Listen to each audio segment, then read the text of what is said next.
toujours un grand plaisir que d'accueillir à la fois avec le conseil municipal et puis l'ensemble de l'équipe des agents de la commune. Tout à l'heure, je leur ai fait une petite surprise, donc ils ne savent absolument pas ce qui va se passer. Merci à tous et à toutes d'être parmi nous. Alors on a innové un petit peu, on a fait un petit clin d'œil parce que souvent on me disait t'es trop long, t'es trop... Alors il ne faut pas que je commence comme ça parce que sinon c'est foutu. T'es trop long, donc je dis bah écoutez cette année je vais parler moins, je vais imager. Donc normalement ça devrait marcher et on va voir ça tout de suite. Alors moi je tiens à excuser quand même quelques personnes. Alors je les excuse volontairement parce que, et sans aucun problème, non pas je vais sans doute oublier des gens. Donc Sébastien, alors ici vous avez le grand Sébastien de la télé de Lyon qui est là en toute discrétion. Voilà, c'est pour lui mettre la pression à Sébastien. Donc j'ai les excuses de Jean-Baptiste Lemoine, de Dominique Vérien, de Paul-Antoine de Carville, mais qui est représenté par plusieurs personnes et de la ville et de l'agglomération, de Marc Bottin et de Jean-Luc Givord. Mais Jean-Luc Givord, notre conseiller départemental, il est remplacé par Clarisse qui est présente ici.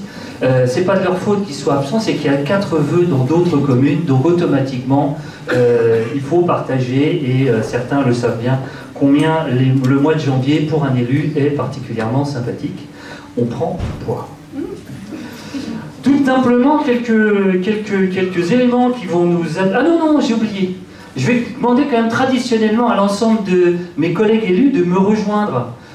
Parce que comme ça, vous allez pouvoir remarquer, entre des photos de maintenant et des photos d'avant, la différence est voilà. C'est comme ça dans tous les conseils municipaux. Donc venez, on rigole. Allez, venez me rejoindre.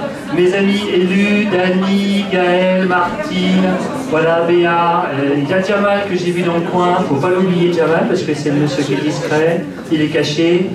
Est-ce qu'il y en a d'autres qui sont dans la salle et qui ne seraient pas venus parmi nous? Parce qu'on va pas les... Voilà.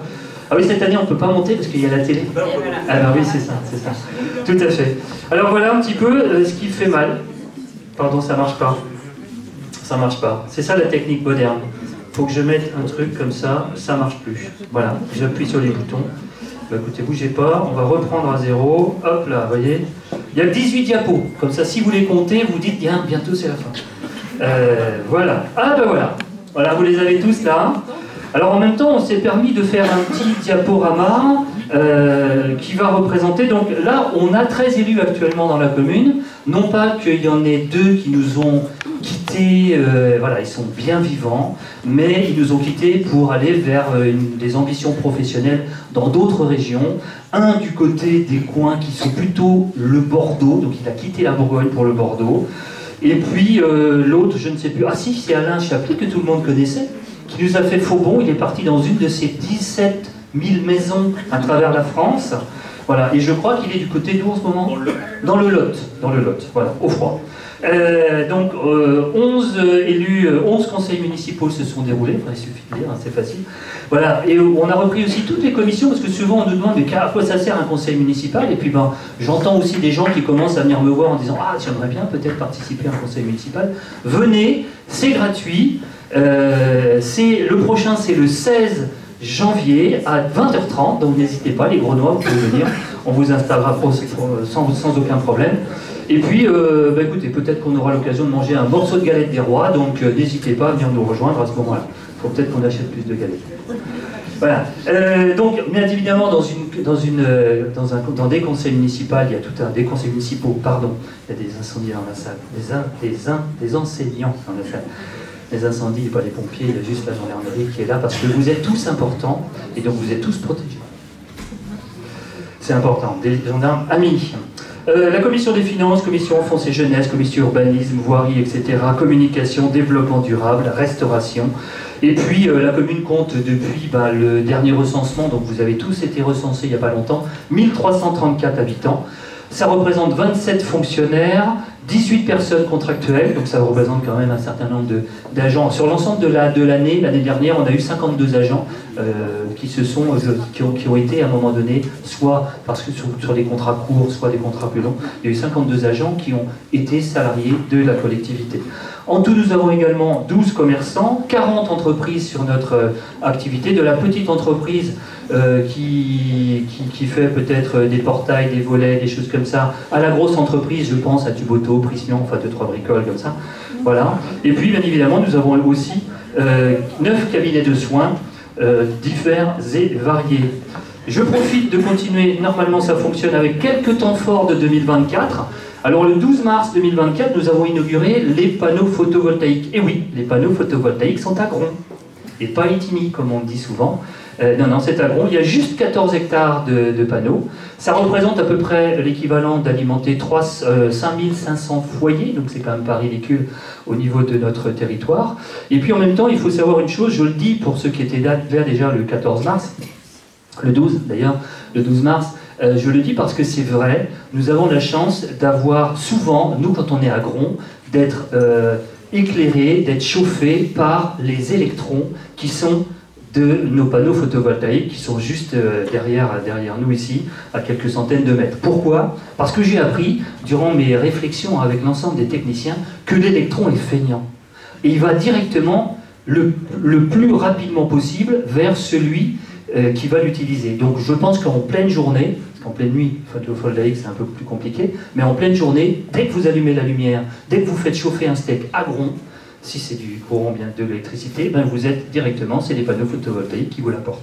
Ils fonctionnent très bien, même avec des temps faiblement lumineux, puisqu'ils ont l'équivalent d'à peu près 14 000 gigawatts de puissance, donc c'est pas rien du tout. Et c'est plutôt bien pour le territoire, parce que nous, on a fait notre partie. Maintenant, à d'autres communes de faire leur partie. On a permis, alors c'était l'idée du conseil, enfin de l'État, à un moment donné, de pouvoir avoir des espaces comme ça, que chaque territoire soit doté, alors soit d'éoliennes, alors Lyon est plutôt bien fourni en éoliennes quand on va du côté de l'autoroute, quand on descend sur Dijon et ailleurs, et donc Lyon est plutôt bien fourni en éoliennes, mais Lyon est plutôt bien fourni en fabrication je dirais, d'origine naturelle. Alors même si derrière on peut voilà, critiquer l'éolien, le photovoltaïque, tout ça, mais sinon ça veut dire qu'il faudrait que je parle sans micro, et ça serait compliqué. Voilà, il faut savoir faire la part des choses. Nous on a choisi du photovoltaïque parce qu'en plus c'était sur des terres qui étaient non agricoles, donc pas d'utilisation, je dirais, de terres agricoles pour ça. Des friches qui étaient des friches industrielles historiques, puisque pour ceux qui étaient là dans les années 60-70, pour ceux qui ont habité Gron à cette époque-là, ou habité Sens, c'était tous les déchets de la ville de Sens qui venaient boucher les carrières qui étaient à cet endroit-là formées. Donc voilà un petit peu déjà le panneau photovoltaïque. Et je tiens à faire un petit hommage parce que sur la photo, il y a une personne que j'appréciais beaucoup, mais seulement, alors vous la voyez avec des bottes, alors vous ne la voyez pas trop, je vous le mettrai en ligne, hein, vous allez voir, ça va être sympa. C'est une personne qu'on reconnaît, c'est Wassim Kamel. Alors je voudrais faire un petit hommage à Wassim Kamel parce que notre sous-préfet, qui a été, je dirais, trop courtement, sa durée de vie sénonaise, pour moi, a été un peu trop courte. Mais bon, je comprends peut-être qu'il y a eu d'autres éléments qui l'ont amené à changer de secteur. Voilà. Mais en tout cas, pour ce qui était de notre territoire, c'était plutôt quelqu'un, je dirais, d'engagé, d'investi. Et en même temps, comme je l'avais visité à l'époque où il était à la maison familiale, ça me permettait de lui faire un petit clin d'œil. On pourra parler du bisutage après. C'est interdit. Hein. Surtout bisuter un sous-préfet. Voilà. Le 14 juillet, on s'est rassemblés, toutes les 27 communes, on s'est rassemblés autour du moulin à temps, où toutes les communes s'étaient dit, ben, écoutez, on va faire avec l'agglomération Bénovo qui avait mis ça en œuvre, on s'était dit, on va tous se réunir, ça permettait de rassembler les 27 communes, de faire un petit moment festif, et puis après, ben, il y a eu tout un tas d'éléments autour de la flamme olympique, etc., etc. Le 30 août, une activité formidablement intéressante, parce qu'on a clôturé, on a presque clôturé, puisque la clôture a été chez mon ami Philippe de Marsangy, pour des raisons malheureusement, je dirais, de décès, mais le 30 août, on a clôturé Garçon-la-Notte, et on avait, comme on n'avait pas fait le feu d'artifice au 14 juillet, parce qu'on avait profité des festivités de notre agglomération, donc on s'était dit, on va clôturer ça avec un feu d'artifice. Alors je ne sais pas si les 600 personnes qui sont venues pour le feu d'artifice, ou pour Garçon-la-Notte, en tout cas c'était un beau succès, et tant mieux pour tous ceux et toutes celles qui ont pu en profiter. Pardon. Le 1er septembre, la Saint-Fiacre, alors c'est les grandes lignes, hein, mais on me dit d'accélérer. Non, c'est pas vrai. La Saint-Fiacre, alors la Saint-Fiacre, c'était une manifestation que les gars de la commune ont souhaité faire cette année, non pas parce qu'ils ont un sens religieux très important, mais c'est parce qu'ils voulaient montrer leur savoir-faire à travers la constitution d'un char. Et donc là, cette année, Le char qui avait été réalisé, bah, écoutez, il a été exposé au Moulin à Temps et vous avez pu le voir le 1er septembre 2024 défiler dans les villes, dans les rues de Sens. Nous avons fait un petit peu d'histoire parce qu'à Gronds, on a eu pendant plusieurs années une personne qui était assez inconnue. Il s'appelait Marcel Flandin, c'était un peintre, un décorateur, un dessinateur. Il a fait une partie de ses armes à Paris et entre autres, il dessinait beaucoup de choses aux Galeries Lafayette. Et tout le monde a vu ses œuvres, mais personne ne savait que c'était lui. Quand vous avez des torchons à carreaux, vous soulevez des torchons à carreaux sur lesquels vous avez, vous savez, le calendrier. Vous vous souvenez de ça, les anciens? Pardon, je vous dis, madame, mais je ne voulais pas penser. Voilà, bien, c'était entre autres Marcel Flandin, l'équipe de Marcel Flandin qui le faisait. Il faisait des carrés en soie comme ça, ça fait une partie de ses grandes... Et un jour, il m'avait montré l'année de ma naissance. Et ben j'étais touché. Alors je ne l'ai pas eu, bien évidemment, parce que c'était du soie et c'était de la famille. En tout cas, en 1964, c'était peut-être le plus joli. Alors, donc il avait créé, Marcel Flandin, le blason des Jeux Olympiques d'Helsinki en 1952. Alors c'était le petit rappel, le petit clin d'œil vis-à-vis des Jeux Olympiques de 2024 en France. Et il avait créé le blason de l'équipe de judo qui ont participé aux Jeux d'Helsinki en 1952. C'est ça? J'ai pas mis la photo. Ça, ici, là-bas à gauche. Voilà. Alors l'original on l'a pas, une de ses filles avait récupéré ça, mais c'était le petit clin d'œil. D'ailleurs pour tous ceux qui ont reçu le canard grenouille, vous l'avez dessus, sur le canard grenouille, il y avait ce petit commentaire. Cette année il s'est passé des choses un petit peu importantes, et puis un autre petit clin d'œil encore en même temps, dès que ça voudra bien fonctionner. Voilà. La petite crèche est arrivée, c'est-à-dire que lorsque... Alors j'ai vu Pascal Giraudot tout à l'heure, la directrice qui doit être dans la salle. Pascal a succédé à Marie-Hélène, vous ne pouvez pas la louper, c'est la plus grande de l'assistance après Clarisse Quentin peut-être. Voilà, je pense. Marie-Hélène a œuvré pendant plus de 30 ans, d'ailleurs ceux qui étaient l'année dernière, on lui avait remis une médaille. Donc Marie-Hélène a fait valoir ses droits à la retraite, remplacée par Pascal. C'est pas pour ça qu'on avait changé, parce que le projet il était déjà depuis longtemps qu'on avait l'ambition de changer et de passer de halte garderie et micro-crèche en petite crèche. Donc on est passé de plus d'heures de place, et donc notre structure aujourd'hui, le petit lavoir, a changé depuis le 2 décembre, vous voyez, donc c'est relativement récent. Et l'arrivée de Pascal est arrivée, donc de directrice, le 26 août. Ça va, vous suivez? Parce qu'à la fin, il y a un terreau. Alors, on a aussi essayé de faire un peu de sécurisation, parce que... Alors, la sécurisation à Gronds, on ne le fait pas n'importe comment. Et on ne les fait pas n'importe qui. On prend des grandes entreprises locales, comme par exemple, vous avez sur la rue des Chaponnières, c'est la rue du Milieu ici, c'est l'entreprise IDTP qui a fait les travaux. Donc on prend essentiellement du local, avec un soutien de l'agence départementale, voilà, de nos amis et conseillers nous ont rejoints, avec les services de l'ATD pour ceux qui est l'agence territoriale départementale, qui ont fait un gros travail initial de départ. Au départ, les travaux initiaux. Voilà, j'ai mon maître d'école qui a la maman a été professeur. Institutrice. Voilà. Et donc nous avons tout le temps travaillé avec les habitants, c'est-à-dire qu'on fait un choix, on imagine quelque chose, et puis ensuite, une fois qu'on a fait une fois qu'on a calé ça, Raphaël, viens parmi nous. Voilà, c'est l'occasion de te faire marquer.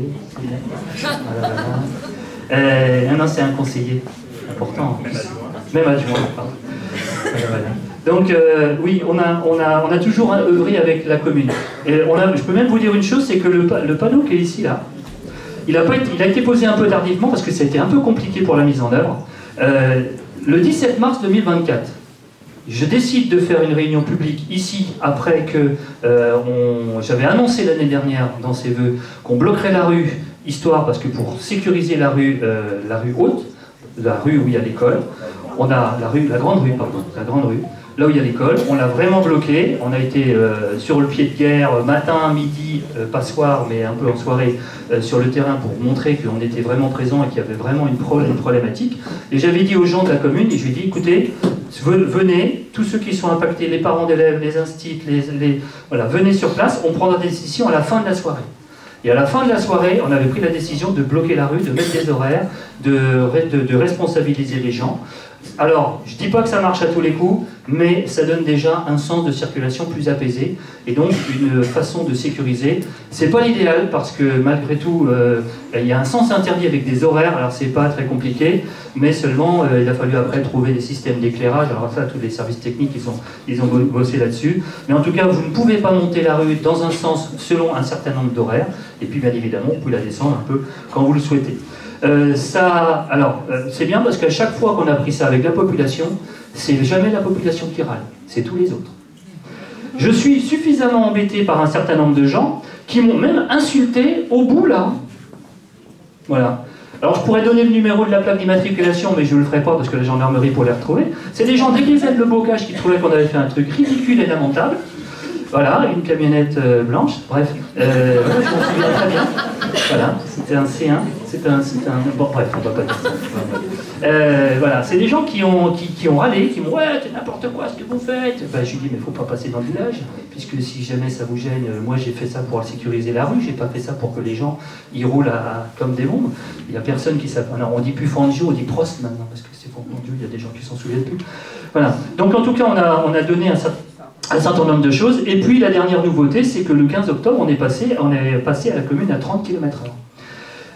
Ça nous a permis quand même, merci le travail de l'ATD, d'enlever à peu près, combien de panneaux? 60% des panneaux de la commune. Je suis certain que ceux qui prennent les routes tous les jours l'ont pas vu. Ça veut dire qu'ils servaient à rien. C'est pas qu'ils servaient à rien. D'abord, les panneaux, ils étaient mis où? Sur les trottoirs. Donc pour passer les véhicules et surtout les poussettes, c'était compliqué. Et en même temps, une fois qu'on passe à 30 km/h, on n'a plus besoin d'un panneau qui annonce qui annonce le ralentisseur, on n'a plus besoin d'un panneau qui annonce la fin du ralentisseur, et on n'a plus besoin de panneau qui annonce là où est le ralentisseur. Donc on enlève déjà tout un tas de panneaux comme ça. Et donc ça nous permet comme ça de faire un certain nombre d'éléments. Et puis j'oublie aussi une chose, c'est que un travail aussi en partenariat avec la commune de Cognier, qui est sur la rue des Régipaux. Des bois plantés. Là-haut. Oui. Là où les bois plantés, où on a eu un travail partagé, on a eu un budget aussi partagé avec la commune, comme quoi il faut, quand ça évite aux impôts des gens d'être trop important, puisqu'on essaie de partager les choses. Si c'est pour moi, je ne suis pas prêt, je ne suis pas disponible.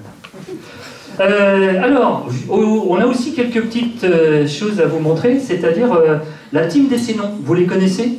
C'est vachement bien. Venez-y l'année prochaine. C'est un vrai moment de détente et de plaisir d'aller voir le canicross. Si vous allez avec votre animal, c'est encore mieux, parce qu'il peut avoir plein d'odeurs sympathiques. Le canicross, ça s'est passé le 17 mai, le 18 et le 19 mai 2024. L'année prochaine, on est à peu près, on est 22, 23, 24 mai, quelque chose comme ça, donc, enfin 2025. Venez voir, ça progresse. Les chiens qui vont dans l'eau, les maîtres qui vont dans l'eau, les gens qui courent, enfin, bon, c'était un vrai bonheur de voir ça. Moi, avec ma petite chienne, elle a adoré. Elle avait envie que je cours tout le temps après, mais bon, je vais le calmer, parce qu'il faut pas non plus. Voilà. C'est pour ça que je l'amène à la mairie, comme ça elle peut se détendre un peu. Voilà. Il y en a qui ont des chats, mais on a des chiens. Voilà. Elle n'aime pas trop, c'est pas pareil. Hein, c'est pas pareil. Voilà. En tout cas, je remercie la famille Meunier de nous avoir fait confiance. Parce que, en plus de ce canicross, ce sont des gens qui méritent d'être connus. Je pense qu'ils ne sont pas là aujourd'hui, qui méritent d'être connus parce qu'en fin de compte, ils investissent énormément eux-mêmes sur leur propre denier pour ça. Donc tous les ans, nous, on donne un petit peu de subvention à cette association, mais c'est bien aussi que d'autres communes participent parce que c'est vraiment pas des gens qui sont... ils ont envie de faire plaisir. Et donc, vous voyez l'évolution des participations, hein, 127, 372, 485, et toujours beaucoup de plaisir. Voilà, cette année, ils avaient tellement de monde qu'ils ont été obligés de les faire sur des catégories, y compris au niveau des enfants. Il y a tout un tas de choses comme ça. C'est super organisé. C'est tout à fait intéressant, mais de toute façon, la famille Meunier, sur le Sénonais, est quand même bien connue pour leur investissement. Un grand merci à l'ensemble des associations. Ça, c'est tous les logos qu'on a pu récupérer des associations. On en a quelques-unes quand même qui sont plutôt importantes. On continue de les soutenir, alors soit avec un petit peu de subvention, soit également avec le prêt, le don, enfin le prêt de matériel, puisqu'on est quand même un petit peu équipé dans la commune. Et donc, ça leur permet comme ça de pouvoir faire des activités et puis vivre concrètement le mieux possible. Je remercie en même temps, parce que sinon j'ai peur de les oublier, je remercie en même temps l'ensemble des commerçants qui vous permettent comme ça de servir des produits frais, locaux, etc. Que ce soit... Alors, je ne vais pas les citer, je vais citer juste celui qui est là aujourd'hui, c'est Sébastien Villadier, qui en plus va vous proposer tout à l'heure des produits qui sont assez originaux, parce que pour un boucher, faire du végétarien, je crois que c'est quand même un grand cadeau, Sébastien. Non, c'est sympa à noter, parce qu'il y a toujours des gens qui ne mangent pas de viande. Et donc, ils ne mangent pas quand il y a des vœux comme ça. Ils boivent. Donc, on a décidé qu'ils auraient un petit peu à manger quand même. C'est identifié, Sébastien, les végétariens? C'est identifié, les végétariens? Ouais, d'accord, bon, c'est parfait. Non, Sébastien, c'est quelqu'un qui est très intéressant pour une commune, parce que d'abord, il a plein d'idées.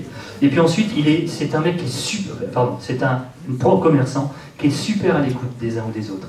Toujours attentif aux petits détails. Donc quand on lui fait des remarques, il faut y aller modestement, c'est pas la peine d'être agressif, hein, mais à partir du moment où on lui apporte des éléments positifs, je crois qu'il est capable de vous faire des miracles. Alors, en 2025, on fait quoi? On va pas s'arrêter là, parce que un mandat, c'est 6 ans. Pour moi, ça fait 23. Donc, pour d'autres, ça fait un peu moins. Et donc, on va faire quoi en 2025? Déjà, le premier message, c'est ça. On va faire... Ils sont en train de compter. On va faire un projet qui est tout simplement de la terre à l'assiette. Alors ça, c'est un projet c'est un projet qu'on va mettre en œuvre en 2025, un peu plus activement, mais c'est pas un projet qui est initié en 2023, en 2024, en 2020, voilà. C'est un projet qui date de 2014. Hugo Coulon, je ne sais pas s'il est là, Hugo. Il avait participé dès le départ. Non, j'ai pas vu Hugo. Non. Il avait initié dès le départ quand on a fait les nappes. Les nappes, vous vous souvenez? Alors je ne vais pas vous demander le nom du ministre de l'Éducation nationale qui, en 2013, avait souhaité les nappes. Ouais, vous me direz, ça passe tellement souvent en ce moment que... Voilà. Je pourrais dire que c'est moi, mais c'est pas vrai. Vous vous souvenez? Moi, je me souviens plus non plus. Bon, je pensais compter sur vous. Merci beaucoup, j'ai bien fait de venir. Hein. Bon, alors, la terre à l'assiette, c'est un projet qui a été porté par les nappes, et on a remarqué avec Aurélie, avec l'ensemble de l'équipe, Katia, etc., tous les jeunes qui sont et qui animent ça au quotidien, qu'il y a 2 sujets qui marchent très bien quand on fait des nouvelles activités périscolaires. C'est le jardin et la cuisine. Et il y a toujours, Katia nous le disait encore dans les réunions qu'on a pu faire, Katia nous disait, c'est toujours, ça fait le plein. Ces nappes-là, ils font le plein. Donc nous, quand on a racheté en 2019 un terrain, je dirais très très proche du centre de loisirs, moi j'avais déjà dans ma petite idée, je savais que c'était déjà un jardin. Et ce jardin-là, j'avais vu qu'il y avait des fruitiers dedans, donc je m'étais dit c'est vachement bien un double type. D'abord, les enfants comme ça, comme c'est à côté, ils pourront aller à l'abri, faire des activités d'été directement sous les pommiers, les poiriers, et puis être bien dans la campagne. Et puis le deuxième, c'est que je savais que c'était un jardin dans lequel la terre était bonne. Puisque l'ancien propriétaire, qui malheureusement était décédé, faisait de très beaux légumes. Et donc j'avais commencé à discuter un petit peu avec les uns les autres, et puis je me disais, c'est un peu compliqué. Et puis là, j'ai commencé à initier les gars de la commune, que ce soit Fred, que ce soit Thomas, que ce soit... Alors, le Fred, il est là-bas, je l'ai vu tout à l'heure, vous allez venir nous voir tout à l'heure. Et donc, quand on a fait ça, on s'est dit, l'intérêt, c'est de faire aussi quelque chose qui est important, c'est-à-dire que les enfants cultivent, mais que les enfants mangent. Et donc on a été un peu plus loin dans la démarche, puisque en 2023, ou 2023, j'ai commencé à réfléchir avec l'équipe, et puis j'ai dit, est-ce que ça serait pas mal de faire une commission repas? Puisqu'on avait le repas intergénérationnel, des bâtiments qui s'étaient créés, et donc on a commencé avec l'équipe à faire une commission repas, en intégrant bien évidemment quelques personnes qui étaient dans l'équipe, et puis aussi en intégrant des parents de chacun des niveaux, y compris des parents qui étaient en halte garderie. Et là, c'était formidable parce qu'il y a eu des idées super. Allez, ne serait-ce... Alors c'est pour ça que je ne l'ai pas mis en diapo, parce que je vous donne un petit message. Allez voir le site de Gron. Allez voir, pour ceux qui le connaissent, le site sur lequel il y a les menus. Et vous allez voir sur les menus, quand vous regardez le menu, vous avez des couleurs, avec des petits astérix et des couleurs. Et des fois, vous verrez que le menu, il est fait avec des produits locaux, il est fait maison, il est fait avec des produits bio, etc. etc. Et donc, l'idée a cheminé, parce qu'un projet, ça n'arrive pas simplement en disant c'est bon, je fais comme ci, je fais comme ça. Nous, on est dans la politique de long terme. Et donc, on a décidé cette année, l'année dernière, on a fait quelques tests, ça a plutôt bien pas mal marché. Les enfants cultivent dans les jardins, avec Hugo, avec dans les cultures que vous pouvez mettre au quotidien. Les cultures sont récoltées pour être mises dans le centre, je dirais, le restaurant intergénérationnel. Ils sont cultivés, nettoyés, etc. par les... Voilà. Et en plus, ils les mangent. C'est quand même pas compliqué, hein. Si on fait pas ça, c'est de faire du circuit court. Alors on va accentuer tout ça, parce que Aurélie, d'ailleurs, on fait une quête à la fin, parce qu'il y a 5 000 € qui... Non. Aurélie, elle a continué. Je peux plus, Aurélie. Voilà, c'est ça, elle se cache. Aurélie, elle a eu un autre projet, c'est-à-dire de dire, bah, et si on mettait un tunnel dans... Pas un tunnel pour les détenus, hein, un tunnel pour cultiver des légumes. Donc c'est ce qu'on va faire cette année. Et automatiquement, ça va être formidable de pouvoir avoir des... Donc on va accentuer ça, on va faire donc de la terre à l'assiette. Les jardins vont être cultivés par les enfants. On va mettre tout ça dans la culture, ça va être cuisiné par nos restaurants, dans notre restaurant, et ça va être formidable. On ne sera pas 100% autonome, je vous rassure, mais au moins les produits de saison, on saura d'où ils viennent. Voilà, j'ai dû tout vous dire là-dessus. Et je fais un petit clin d'œil aussi, parce que je pensais à ça quand je l'ai fait il y a quelques années. Je fais un petit clin d'œil aussi à quelqu'un qui a bien connu notre ami Gauthier Pajonat, parce que c'était un de ses amis chroniqueurs, à Jean-Luc Petit-Renaud, qui malheureusement est décédé aujourd'hui. Mais il était venu à Gron, il était venu chez nos prédécesseurs travailler sur le pâté en croûte, il était venu aussi valider un certain nombre de choses, et je pense qu'il aurait bien aimé faire une petite émission pour faire le lien entre l'enfant qui fait et qui cuisine et qui cultive.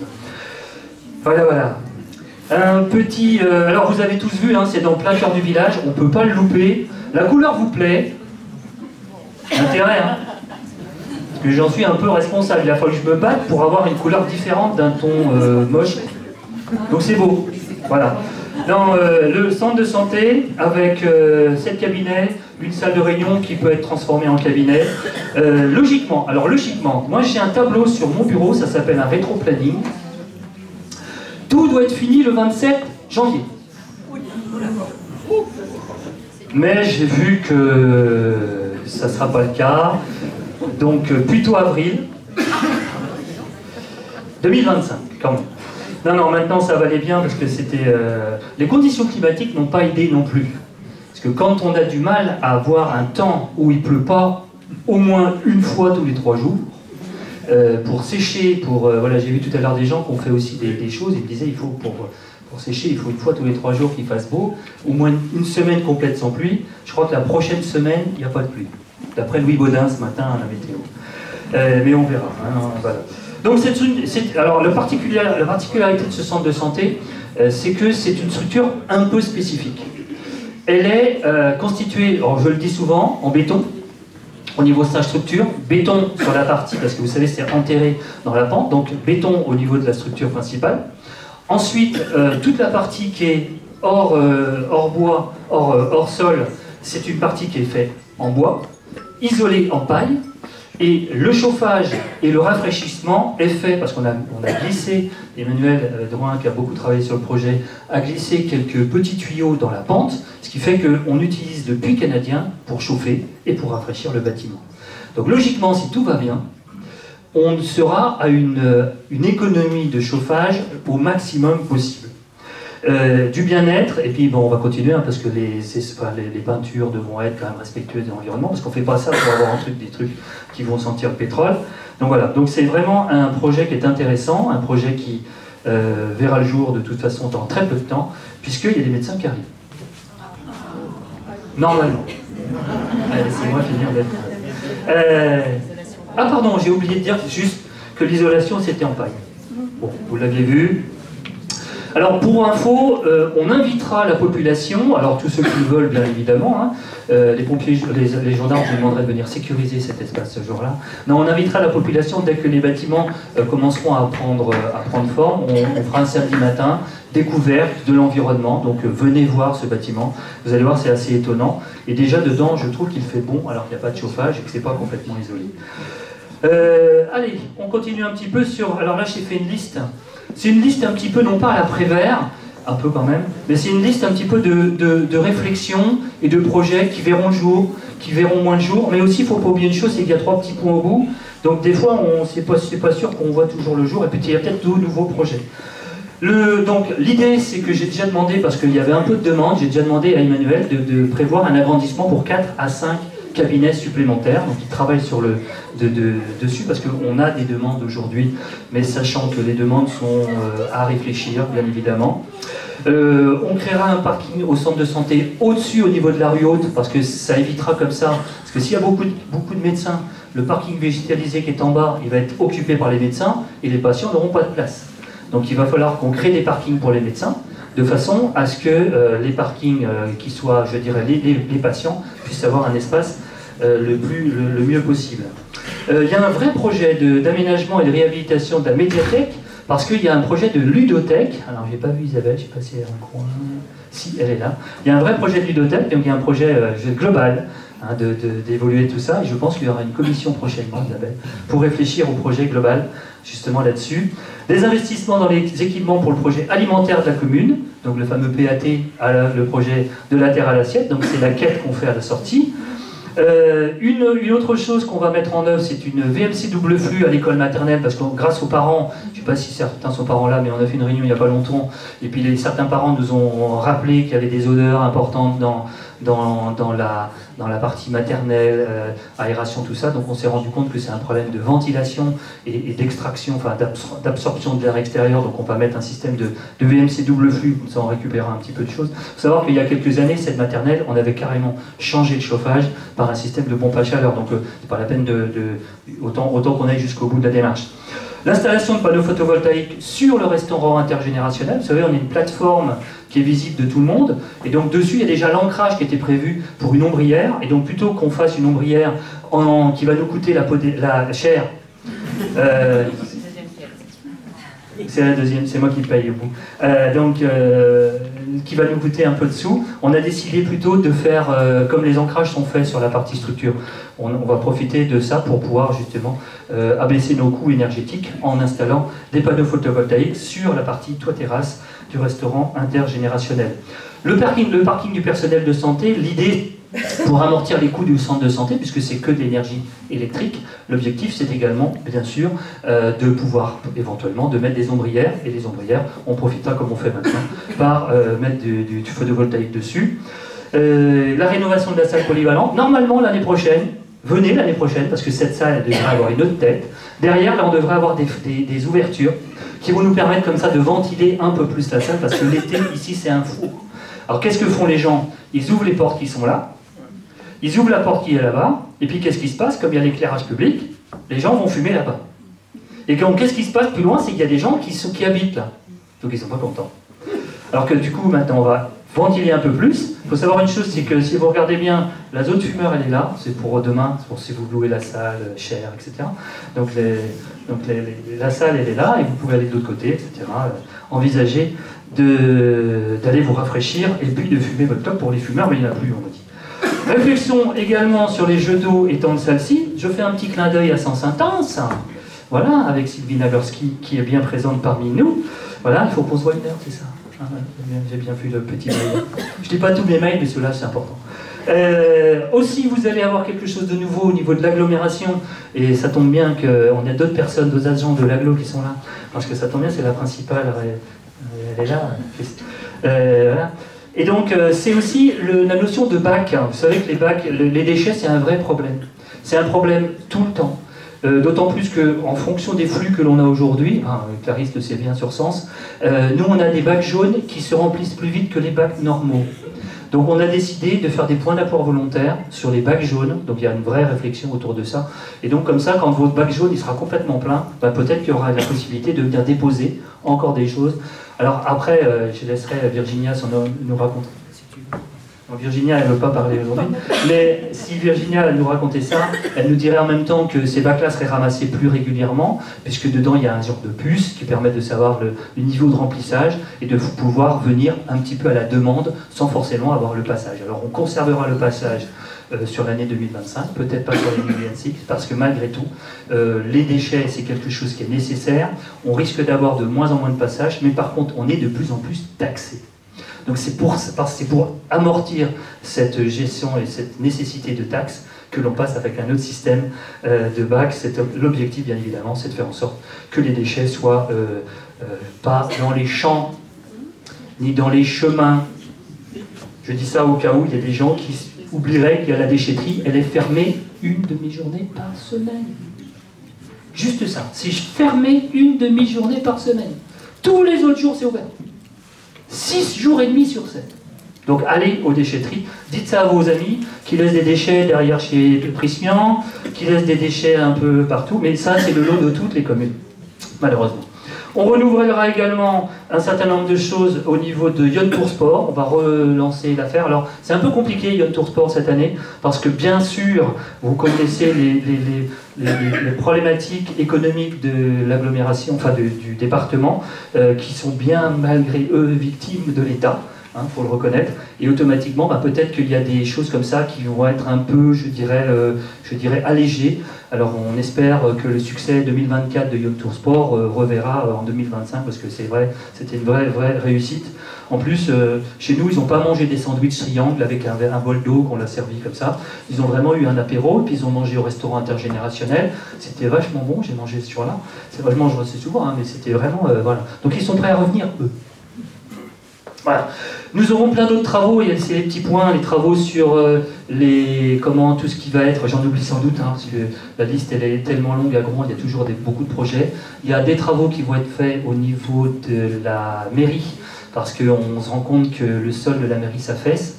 Alors, je vous rassure, on n'en est pas encore à faire un seul niveau, mais il y a quand même quelque chose à faire depuis quelques temps, on l'avait remarqué, donc il y a quand même un petit peu de... Puis bon, c'est la rénovation classique des bâtiments qu'il faut que nous envisagions.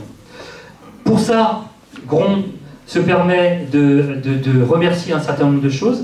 Alors on remercie la collectivité de Yon Nord, non pas parce que Nicolas Sorette est très sympathique au demeurant, mais il ne donne pas de sous forcément à la communauté de communes. Par contre, c'est eux qui ont la maîtrise du PETR, du programme État-Région, enfin c'est un truc comme ça. Donc par ce biais-là, le PETR nous apporte un certain nombre de petits subsides économiques. La préfecture de Lyon également, à travers la DSR, la DSIL, les amendes de police, donc allez-y. Non, il y a des gens tout à l'heure qui m'ont fait quand même la réflexion à dire, vous êtes bien bon. Vous faites venir la gendarmerie, vous nous obligez à picoler, et après, ils partiront après vous. Voilà. Je ne dis du mal que des gens que j'aime bien. Tu savais ça, Thierry. Le Grand Sénonais, il ne faut pas l'oublier, parce que c'est un grand parc. Alors, c'est le nouveau logo, pour ceux qui ne s'en souviennent pas, c'est le nouveau logo. À travers les fonds de concours, alors la commune de Gronde, elle a toujours des projets, donc on demande toujours un certain nombre de fonds de concours. On est généralement bien servi par ces fonds de concours. J'oublie pas non plus le département qui a été quand même un grand soutien cette année à travers son pacte de territoire pour des projets. Alors pour nous, c'était essentiellement le centre de santé, mais ça peut être les voiries, ça peut être des choses comme ça. Avec, je crois que l'enveloppe, elle est un peu complète maintenant, elle est un peu au maximum. La CAF, on n'oublie pas la CAF, les allocations familiales, la CAF, non pas parce qu'il y a une ancienne directrice parmi nous, mais parce que c'est vrai qu'ils nous aident beaucoup dans les projets enfance et jeunesse, entre autres, de notre commune. Je voulais faire un petit point d'œil aussi sur souvent ce qu'on oublie, c'est à quoi sert l'agglo. Parce qu'on se dit, à l'agglo, ça coûte cher, etc., etc. Alors je suis très content parce qu'il y a plein d'agents de l'agglo ce soir parmi nous. Et donc c'est vachement bien de voir que soit ils viennent écouter ce que je dis, soit il ne faut pas que je raconte de conneries, de bêtises. Il y a des enfants. Alors, tout simplement, l'agglo, c'est plusieurs compétences. Il y a des compétences obligatoires, les 4 premières, aménagement, cohésion du territoire, économie, tourisme, cadre de vie, environnement. Et puis il y avait des compétences optionnelles, qui sont l'eau et l'assainissement, c'est-à-dire que l'apport d'eau est glacé neule, et puis l'assainissement, c'est la boîte à caca, donc automatiquement il faut bien trouver une solution, et chez nous, tout le monde en a besoin. Les déchets, non, les déchets avec le service de Virginia, l'éclairage public, il ne faut pas l'oublier, c'est chez toi aussi. Les transports, c'est pas chez toi. Floriane n'allait pas là parce qu'elle est partie voir le président à Dimon. Elle m'a dit, bah non, je vais essayer de voir le président, je suis obligé. Non, les transports, puis j'en oublie peut-être encore des compétences que nous, on a ici, mais globalement, l'agglomération est utile à notre collectivité, puisque quand on les a, voilà, je vois Alain là, qui de temps en temps il râle en disant putain, mais ça fait, pardon, punaise, monsieur le maire, ça fait longtemps que vous n'avez pas fait tel ou tel travaux. Voilà. Il avait raison, en plus, parce que c'est des endroits où on ne va jamais, nous. Mais Alain, il sait où c'est. Donc du coup c'est fait maintenant et c'est bien grâce à vous qu'on a pu mettre ça en place. Donc des réunions régulières et puis tout un tas de choses, l'urbanisme, etc. Mais c'est dans les aménagements et cohésion du territoire. Je continue avec aussi autre chose. Alors je ne sais pas si le grand gourou de la RSO, si je le vois là-bas. Bruno, rapproche-toi un peu que les gens te connaissent. Bruno Perrault, en fin de compte, On a engagé, cette année, l'agglomération a engagé un projet dans la RSO. Qu'est-ce que c'est la RSO? Alors, attention, ici on dit la RSO, parce que Bruno Perrault n'est pas du tout quand on dit le RSO. Voilà, je le dis parce qu'il se cache encore là-bas. La RSO, c'est la responsabilité sociétale des organisations. Alors vous allez me dire à quoi ça sert? Ben, ça sert à plein de choses. C'est-à-dire qu'en fin de compte, c'est identifier pour mettre en œuvre des pratiques plus responsables qui se traduisent en général par un comportement éthique et transparent. Quand on a dit ça, maintenant, quelles sont les choses qu'on met en œuvre? Donc il y a plusieurs fois, il y a l'état de diagnostic, l'organisation, etc. Et puis tout ça, c'est cadré par l'AFNOR. Enfin, ça, chez nous, on a choisi l'AFNOR, qui aura une première étape au mois de juin, pour savoir un petit peu dans quel niveau est-ce qu'on va se situer. L'AFNOR a défini un certain nombre de critères, on va devoir y répondre, et en même temps, c'est pas très compliqué. On a fait, nous, il n'y a pas très longtemps de ça, on a repris les objectifs du développement durable. Certains le connaissent peut-être que vous ne le connaissez pas, c'est pas grave. Ça a été porté par l'ONU pendant plusieurs années, c'est décliné au niveau international, national et des territoires. D'ailleurs, vous pouvez aller voir, hein, si jamais vous tapez ODD sur Google ou un moteur de recherche, et après vous allez sur chacun des axes, et sur chacun des axes, vous allez pouvoir un petit peu savoir, est-ce que moi j'interviens dans tel ou tel axe? Nous, on a regardé un petit peu la commune de Bron, sur quel axe c'est qu'on intervenait. Et bien en fin de compte, on intervient quasiment sur les 17. C'est quand même assez intéressant de voir que par des actions que l'on mène au quotidien, on peut les flécher en disant bah tiens, il y a telle ou telle action. Le plan pauvreté par exemple, nous c'est le premier, hein, le plan éducation et la pauvreté. Bah, l'éducation, on fait tout un tas de choses pour l'éducation. Les enfants ils vont au club de neige, ils vont au club de mer, etc. Club même de mer d'ailleurs, je crois. Ils font des activités avec leurs instituts. Mais par contre, on fait aussi des activités, et Denis ici est la chevalerie ouvrière de tout ce qui est l'activité avec Magali, donc c'est vrai qu'on accompagne des gens qui ont des moindres besoins pour pouvoir éventuellement aller là-dessus. On a mis en place à Gron le repas à 2 € pour les plus démunis, donc voilà. Et quand on regarde ça, je ne vais pas vous faire la liste parce qu'elle est un peu longue, mais quand on regarde ça, on a rentré quasiment à chaque fois sur les 17 engagements, on a pu répondre quasiment à tous. Voire même il y a des engagements sur lesquels on a été appuyé par le préfet. Je donne un exemple très simple, le petit bleu qui est là. Je ne sais pas si vous voyez le petit bleu qui est ici en bas à gauche. C'est l'eau, ça s'appelle protection de la faune et de la flore aquatique. Alors quand on dit ça, on se dit bon, qu'est-ce qu'on a fait à Gron? Pas grand-chose. Bah si, parce que nous, souvenez-vous, il y a quelques années, on avait pris la décision de dire interdit de la pêche entre le panneau Gron et la fin du panneau Gron, parce qu'il y a des pêcheurs qui allaient pêcher, et puis le ruisseau il coule dans le centre, dans la mini-crèche. J'ai du mal avec le nom. La mini-crèche. Et donc, automatiquement, les pêcheurs, ils venaient pêcher de la truite, des machins, des trucs. Donc les gamins, ils n'étaient pas contents, ils pleuraient, etc. Donc moi, j'avais interdit la pêche. Et le préfet, il a été plus loin, parce que comme le rue de Colmier était un rue classé avec des eaux de qualité remarquable, du coup, tout le rue a été complètement protégé au niveau de la pisciculture, au niveau de la pêche, donc c'est la rue qui aujourd'hui ne peut plus être pêchée. Donc vous voyez, même sur une action qui semble complètement anodine, on la rentre dans un objectif de développement durable, donc c'est plutôt pas mal. Il ne faut pas oublier une chose, c'est qu'on a un agenda 2030, alors je vous passe un certain nombre de détails là-dessus. Ça me tient à cœur d'en parler, parce que je pense qu'en quelques années, on a pu montrer l'impact de notre volonté d'être plutôt environnementaux sur la commune. L'agenda 2030 dit ceci: éradiquer la pauvreté, protéger la planète et garantir la prospérité de tous. Alors, quand on voit les feux aux États-Unis, quand on voit un certain nombre d'hommes politiques qui ne font pas forcément les efforts nécessaires, je suis un peu inquiet pour les objectifs 2030, mais ce n'est pas pour autant qu'il faut ne rien faire, puisque comme le disait Pierre Rabhi, on est dans les éléments des petits pas, et le colibri, c'est une goutte d'eau plus une goutte d'eau. Et bien ça tombe bien, parce que justement, le Front des Blanchards, on va en parler. Alors vous allez me dire, le Front des Blanchards, on en a déjà parlé l'année dernière, parce que là, c'est pas une photo qui était récente, mais le Front des Blanchards, le bilan du COPIL 2024, qu'est-ce que c'est? Je suis content, moi, parce que c'est sur notre commune. Enfin, on partage ça, 2/3 Gron, 1/10 Rozoy, et puis un peu Étigny. Le reste. Mais c'est le principal est sur Gron.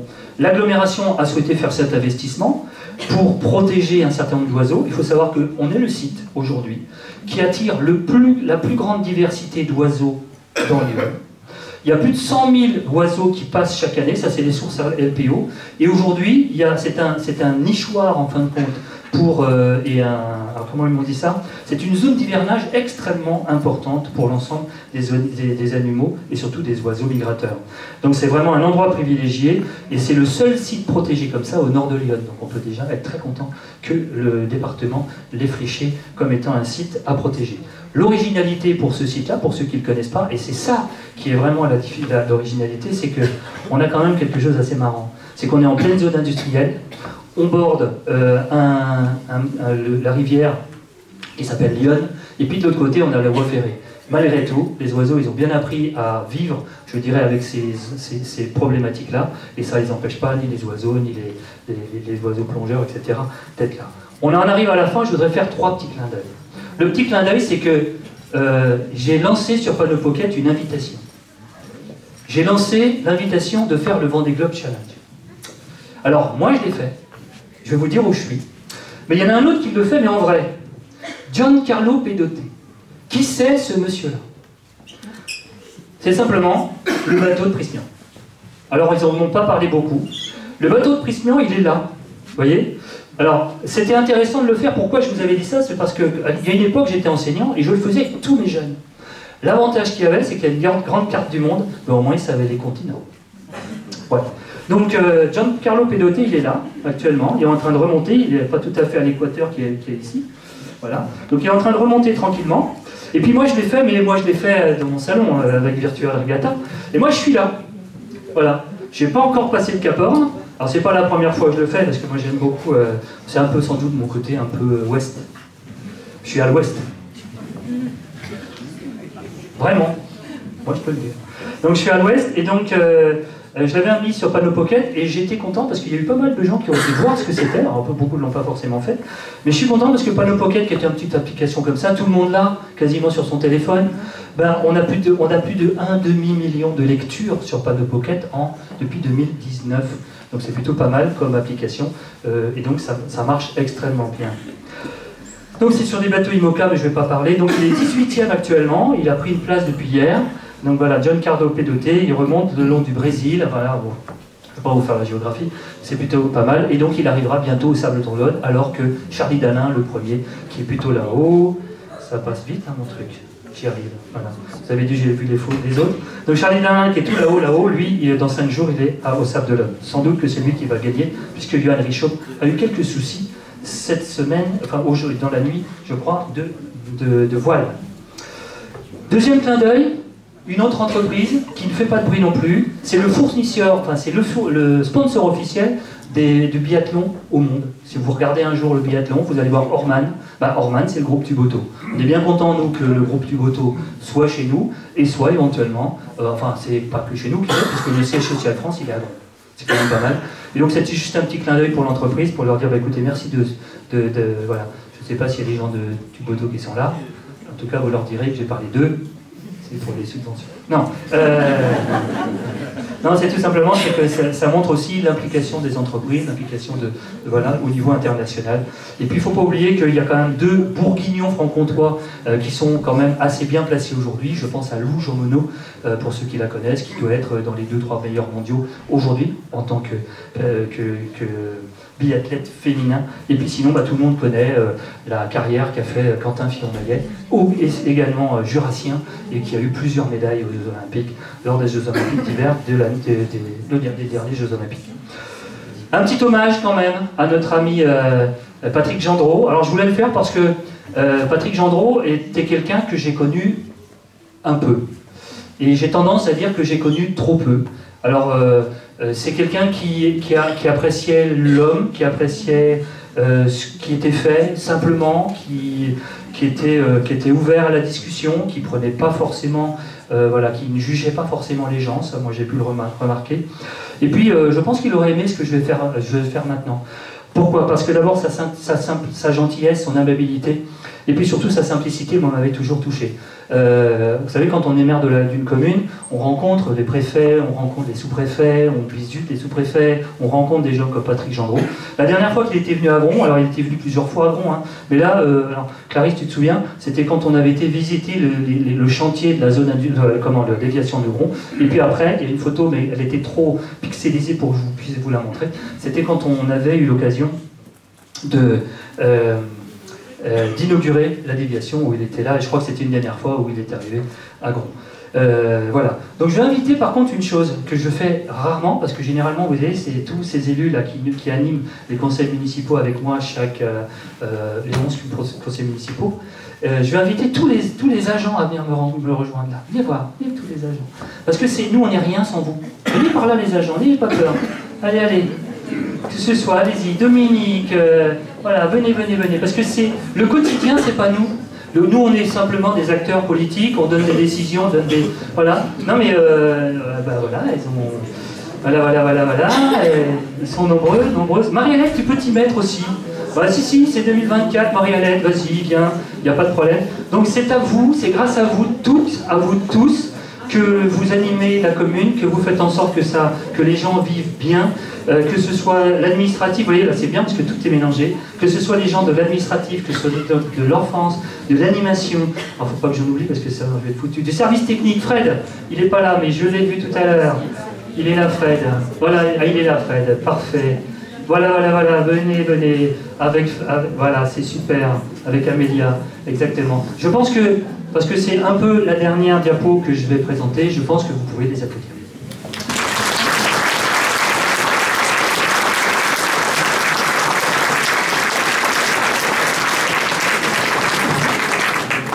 Sébastien, t'as pris des photos? C'est bon? C'est dans la boîte, c'est parfait. Et je vais en garder 2 avec moi. Et la première que je vais garder, c'est Isabelle. Isabelle, viens parmi moi, viens parmi moi. Elle a compris, viens parmi nous. Isabelle Grémy, ça fait quelques années qu'elle est parmi nous maintenant. Mais elle a commencé dans la fonction publique le 1er juin 1994 à Sens. Peut-être que vous ne le saviez pas, Madame Quentin. Tu faisais quoi à Sens? Je travaillais à la bibliothèque de Sens, c'est essentiellement la partie discothèque. Les disques, voilà. Le Céleste? Non, la discothèque. Non, la discothèque, ouais, tout à fait. Isabelle est arrivée chez nous ensuite au bout de quelques années, puisque jusqu'au 1er septembre 1997. Et puis elle a eu tout de suite la charge de la bibliothèque, qui a évolué en médiathèque quelques années plus tard, et puis elle a eu plein de grades, puisqu'elle a commencé en tant qu'agent administratif contractuel, elle a stagiaire, titulaire en 98, elle a été, progressivement, elle a été ensuite agent du patrimoine, première classe en 2005, deuxième classe en 2007, en 2009, etc., etc. Et puis surtout, il y a des choses qui m'ont... Elle est assistante conservation du patrimoine et des bibliothèques depuis le 1er août 2016. Et puis elle est assistante conservation des patrimoines et des bibliothèques principales, donc depuis le 1er mars 2023. C'est aussi quelqu'un qui est assez discret. Donc allez voir à la médiathèque, que ce soit Isabelle ou Farida, qui sont les deux personnes titulaires sur place. Et puis c'est quand même une actrice principale d'une autre chose sur laquelle aujourd'hui, au niveau de la bibliothèque départementale, parce qu'elle est souvent en appui, en soutien avec la bibliothèque départementale. Elle est également beaucoup avec l'agglomération aujourd'hui, parce qu'il y a un regroupement, il y a la volonté de regrouper, de travailler en médiathèque, bibliothèque, alors avec des bibliothèques qui ouvrent quelques heures par semaine, d'autres qui ouvrent de façon plus longuement. Et voilà, donc bravo à toi. Et donc je crois qu'aujourd'hui, toi tu as la chance d'avoir la médaille des 30 ans.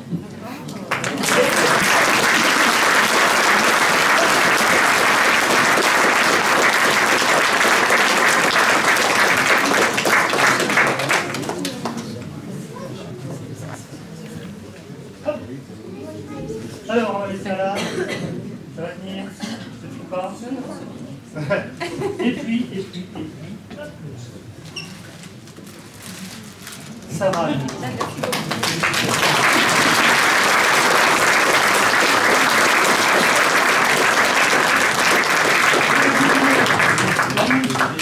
n'ai pas une grande annonce à faire, je voulais juste remercier toutes les personnes qui viennent à la médiathèque, qui nous font confiance depuis longtemps, et aussi aux nouvelles personnes. Et tout le monde, toutes les personnes, les nouvelles sont les bienvenues, c'est gratuit, c'est un service gratuit pour tous, et on est vraiment ouvert à tous les projets, toutes les propositions. Voilà. Donc venez nous voir. Merci. Et va avec tout ça, la médaille d'honneur du travail, donc faite à Isabelle Grémy pour tout ça, bravo à toi, et puis encore plein de bonnes choses, puisqu'il y a encore plein de projets nouveaux à faire à la médiathèque. Merci. Alors, il y a une autre personne qui... Dominique Bertrand, alors vous la connaissez un petit peu, Dominique? Si, viens, n'ayez pas peur, Dominique. Voilà. Dominique Bertrand. Attendez, vous ne savez pas encore. Mais Dominique Bertrand, elle a commencé sa carrière il y a quelques années. Elle a commencé sa carrière à la commune d'Aubervilliers. Je vous dis ce qu'elle faisait ou pas? Vous voulez savoir ce qu'elle faisait? Elle était à l'entretien des piscines. Elle a progressé tranquillement, donc ça pendant 15 ans. Non, t'as pas fait que la piscine pendant 15 ans. T'as progressé ensuite, donc t'as été à Aubervilliers entre le 30 août 1984 et le 20 septembre, voilà. J'ai travaillé dans un CCAS. J'ai travaillé dans un CCAS. Ensuite, j'ai fait un changement de service. J'ai travaillé dans le service hygiène et santé, mais de l'habitat. Ensuite, j'ai muté dans Lyon. Voilà. Et j'ai été secrétaire de mairie à Saint-Martin-du-Tertre. Et quelques années après, c'est ça. Je vous laisse poursuivre. Oui, je vais continuer. Donc jusqu'au 17 mars 2021, elle est arrivée dans Lyon le 21 septembre 2009, jusqu'au 17 mars 2021. Et le 18 mars, elle était à Gron. Elle était venue, pour tous ceux qui la connaissent, m'a remplacé Justine Girardet, qui partait tranquillement en retraite. Donc elle a évolué dans les échelons, parce que pour arriver au poste de responsable des services, donc au niveau de notre commune, c'est vrai qu'elle a fait pas mal de concours, adjoint administratif, agent recenseur, j'ai vu ça, et puis rédacteur territorial principal. Alors ça ne parle que aux gens qui connaissent la fonction publique, c'est-à-dire Adrien. Les autres, parce que première classe, pour moi c'est le premier niveau, mais non, c'est le niveau supérieur aux deuxième classe. Donc voilà, bon, c'est l'inverse. C'est toute la subtilité de la fonction publique. Donc, rédacteur territorial, et donc, depuis le 23 novembre 2024, tu es attaché territorial, et j'ai la chance de te remettre 2 médailles. Allez, parce que,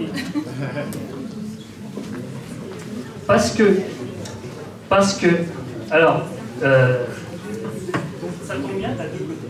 Ah oui, je vais en avoir une de chaque côté. Ah bah oui, on est obligé là. C'est technique. T'en auras qu'une. Je veux pas, j'en aurai qu'une sur les deux. Non, c'est trop technique pour moi. Je suis ému. Je suis ému, c'est pour ça. Voilà. Donc, tu as la médaille des 30 ans. C'est marqué derrière. Hop. Alors, c'est le pic où? Là. Voilà. Et puis Dominique, elle a aussi la chance, parce que 30 ans, c'était dans une autre commune. On ne lui a pas donné. C'est pas grave.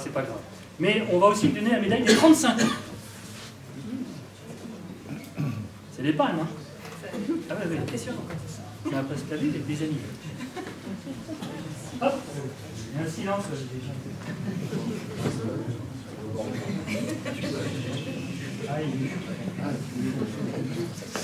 Et bien évidemment, je vais vous laisser applaudir Dominique et je vais vous donner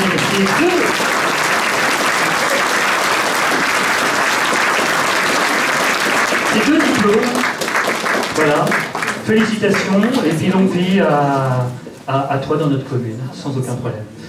Sébastien, il est prêt. Je crois que tout est prêt puisqu'on s'était donné des top départs. Ah oui, pardon. Vous voulez en garder un? Ah oui.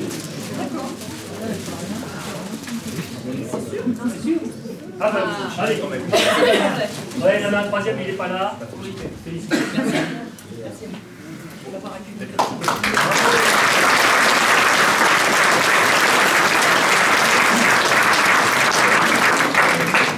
Je pensais que je serais plus court que d'habitude, ben non, vous voyez, même avec les photos ça marche pas, il y a tellement de choses à faire, donc je vais juste vous souhaiter pour cette année, tout simplement.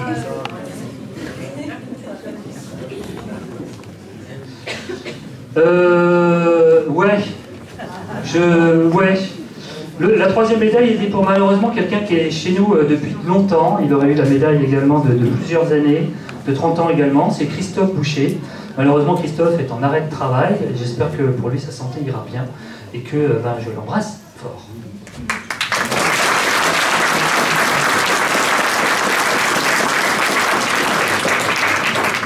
Et donc, on finit toujours par quelque chose. Je crois que Sébastien est en place. Voilà, et je vous laisse tout simplement. Hop, je suis aux limites du micro. Vous souhaitez.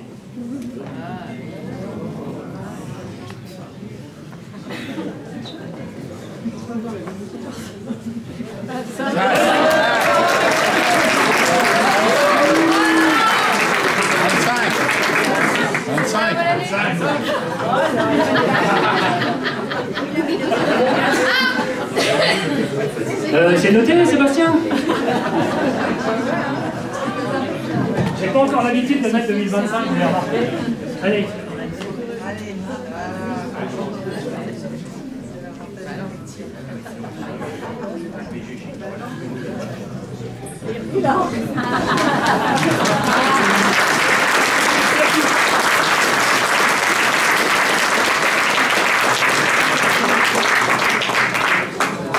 Sébastien, c'est toi qui... Alors, la partie restauration, bien évidemment, comme toujours, est assurée par Sébastien Villadier, boucher et Méric Lagron. Plus personne ne le présente. Il y a des produits végétariens, donc ça tombe bien, profitez-en. Vous allez voir, c'est plutôt sympa. Et puis, sinon, la partie sucrée est faite par notre ami le boulanger de Bron, par Olivier Pédejouan.